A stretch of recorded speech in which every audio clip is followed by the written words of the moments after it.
Madame, Monsieur, la sanctuarisation de la Déclaration universelle des droits de l'homme. Les valeurs de nullité des articles 30 et 12 de la Déclaration universelle des droits de l'homme. Dès lors que les juges et l'aide sociale à l'enfance ou encore un tuteur institutionnel se livrent à une activité ou accomplissent un acte visant à la destruction des droits et libertés qui sont énoncés par l'article 12. L'article 12 est censé sanctuariser la vie privée et familiale de l'homme, de la femme et de l'enfant, au sein de la Déclaration universelle des droits de l'homme. Cet article est censé protéger contre les immixtions arbitraires dans sa vie privée, sa famille, son domicile ou sa correspondance, et également protéger la personne humaine de toutes atteintes à son honneur et à sa réputation. Toute personne a droit à la protection de la loi contre de telles immixtions ou de telles atteintes, sauf quand celles-ci sont émises par des ostracismes judiciaires. Une atteinte à l'honneur blesse la personne dans son intégrité morale, alors qu'une atteinte à sa réputation la touche dans ses relations sociales.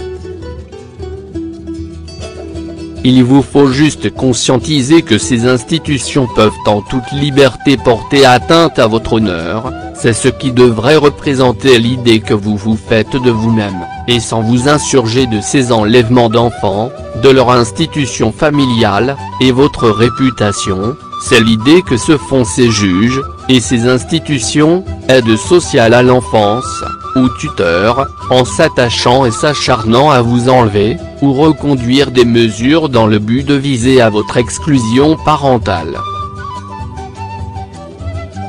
L'adjectif illégal signifie qu'aucune immixtion ne peut avoir lieu, sauf dans les cas envisagés par la loi. Les immixtions autorisées par les États ne peuvent avoir lieu qu'en vertu d'une loi, qui doit elle-même être conforme aux dispositions, aux buts et aux objectifs en matière de droits de l'homme. L'introduction de la notion d'arbitraire a pour objet de garantir que même une immixtion prévue par la loi soit conforme aux dispositions, aux buts et aux objectifs des mécanismes des droits de l'homme et soit, dans tous les cas, raisonnable eu égard aux circonstances particulières.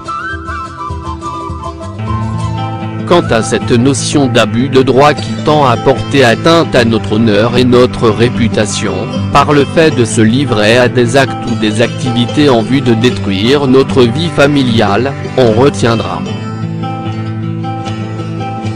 L'abus de droit comme principe général et l'abus des libertés est présent dans la Convention européenne des droits de l'homme ainsi que dans la Charte des droits fondamentaux de l'Union européenne sous forme d'interdiction formelle.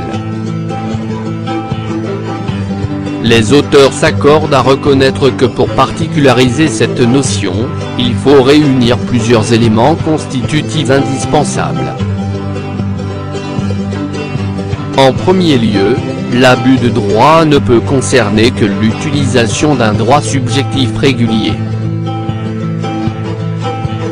Exemple, droit au respect de la vie privée et familiale, article 7 Charte des droits fondamentaux de l'Union européenne. En second lieu, l'action qualifiée d'abus doit avoir pour effet de provoquer un dommage, les souffrances morales que subissent les familles par cette notion qui s'attache à l'exclusion parentale. Je vous prie d'agréer, Madame, Monsieur, l'expression de ma considération distinguée. Monsieur Thériault Bruno.